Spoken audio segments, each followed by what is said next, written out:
If you're like me, you've got contacts in every single possible format. Email, Facebook, LinkedIn, and Twitter. And it's becoming harder and harder to stay on top of them. To help me make sense of this mess, I use Smarter Contacts, the free app that automatically creates rich profiles for all my contacts right on my smartphone.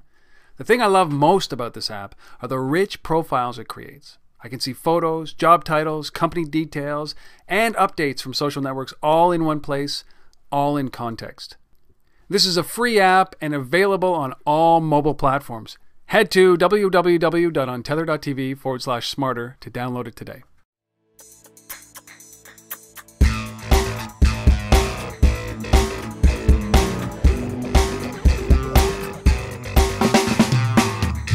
Hi, everybody. This is part 2 of a 3-part episode I did with Jon. I hope you enjoy this. So you found your technical co-founder, and then Exactly. and then what happens between that period? After So that? I found a technical co-founder. We took, at this point, I'll say this: Instagram had not launched yet. Right. So we weren't thinking in any sense about filters and all that. However, the launching of Instagram took photo sharing to even like the next level of everybody started sharing photos. The appearance of hashtagging pictures became a reality. So now there was a way to like group pictures around a theme, even though it's not the entry point or it's not the use case. And in some levels, it is a competing use case to documenting your life with pics. But yeah, so we took a long time thinking about the product, and especially because I was lucky enough to partner with a very skilled and talented technical mind. He drove a lot of the process into distilling the idea to the simplest form. And I'm going to try and avoid buzzwords, but I'll use them a little bit here. So basically the famous MVP.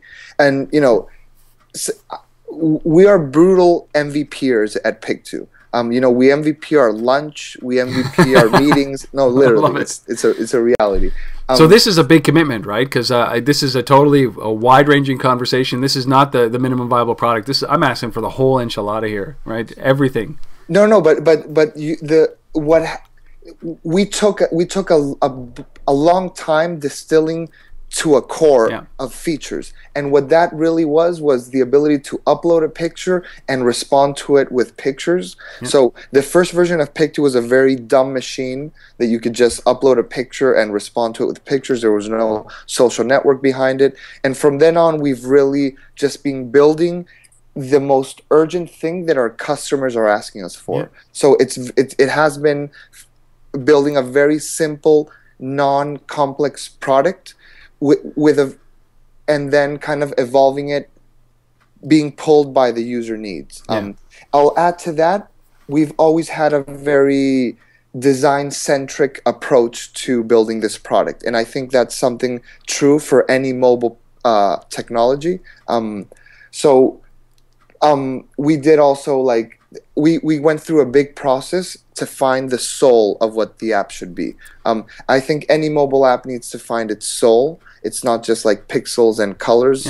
And souls can be like from the way the company is called to the words people use, and a lot of people must know this already, but we took a long time. It is. It's like you want to evoke something when somebody launches that application, and I mean, you talk about design, which is very key. Is that Kevin Rose over at Milk, their app Oink is a beautiful app. I'm not sure of its usability, its usefulness, but it's a beautiful app, and it's the same thing when I launched Piictu. It's an engrossing, simple application. It doesn't take me 20 minutes to learn how to use it, which is the key, right?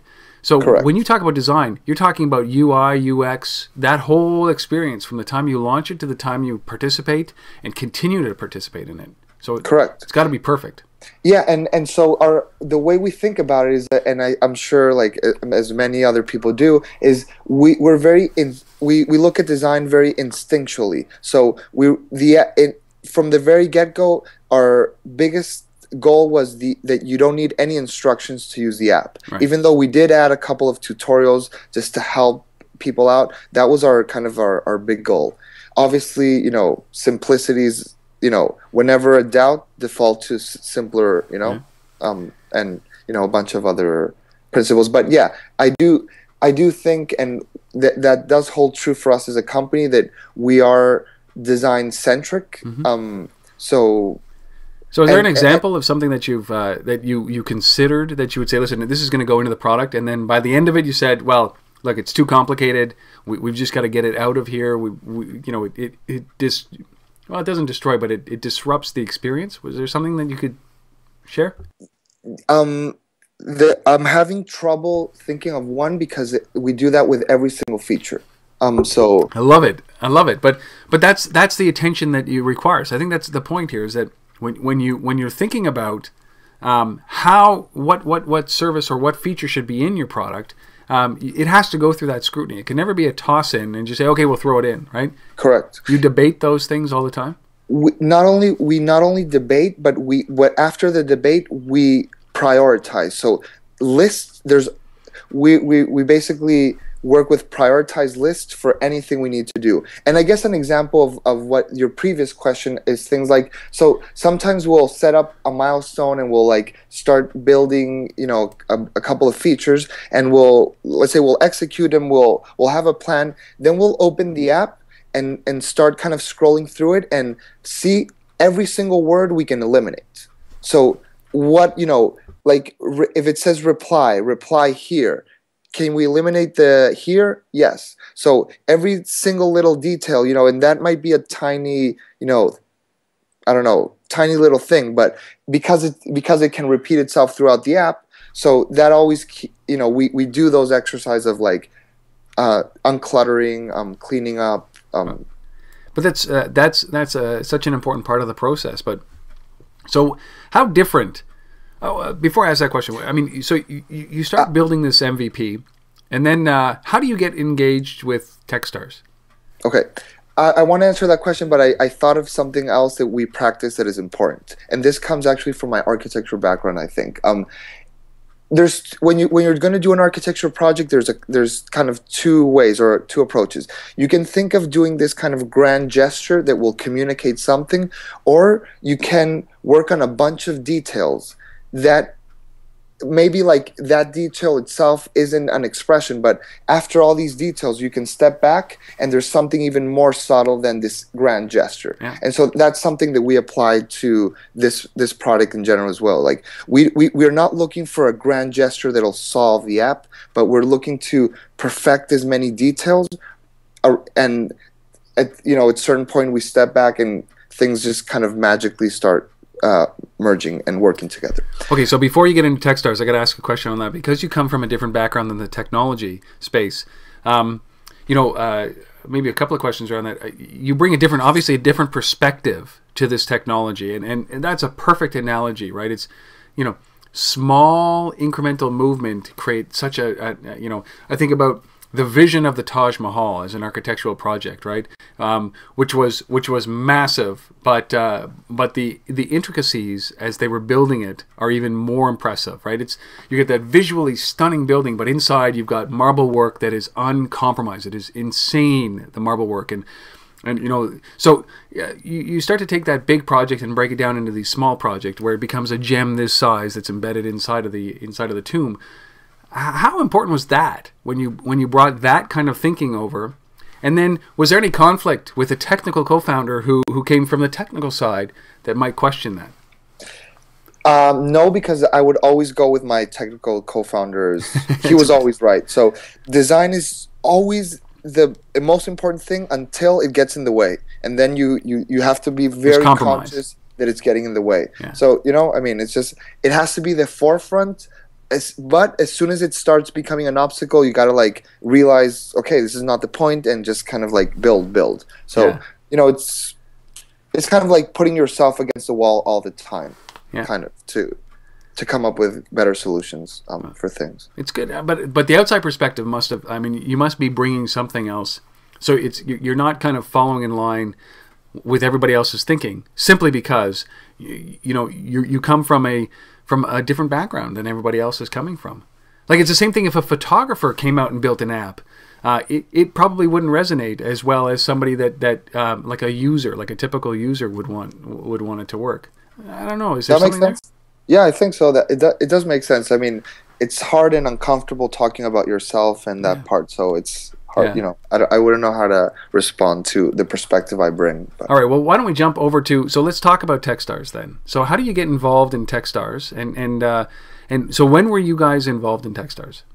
Okay, so I applied to the first New York class of TechStars before, so at the end of last year. Yeah. So, and got turned down the first time. I applied, to TechStars along with a bunch of other incubators. At this point, I hadn't even built the first version of Piictu or anything else. It was basically applying on an idea, and I didn't get very far down the process. Because of that, the second time I applied, I wasn't counting on getting in. It was very much going through the formalities. I actually remember specifically, those applications take a while to fill out, thinking, should I go through the trouble? Yeah. I actually just copy-paste a lot of my previous application again, and again, just did it I wasn't counting on it.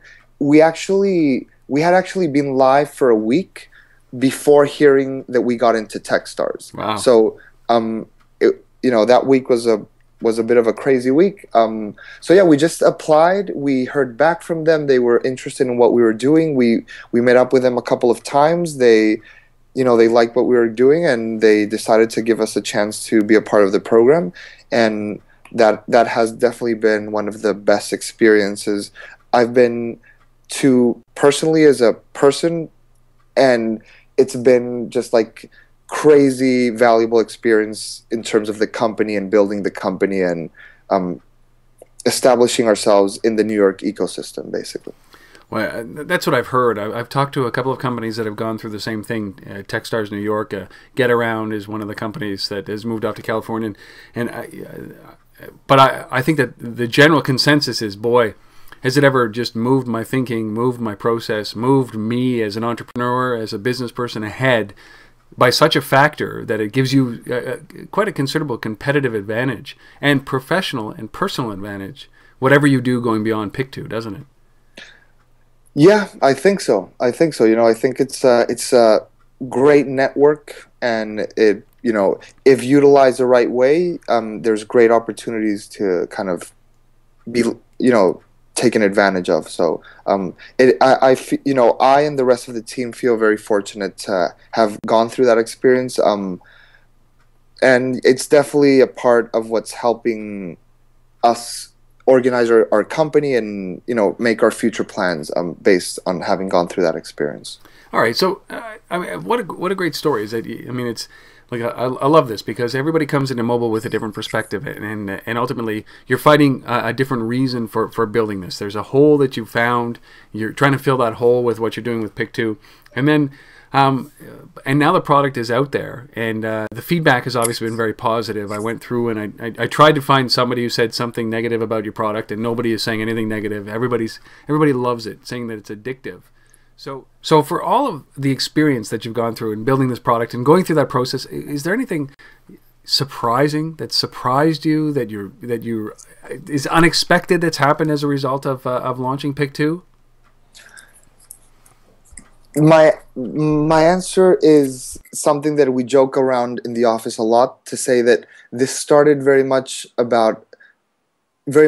technology product and has turned very much into a sociology product. Yes. And especially because how this whole idea of collaborative self-expression has really become even more prominent as we've been building the company. So stuff like memes and meme culture, the difference from last year to this year and the way that all that activity is becoming mainstream.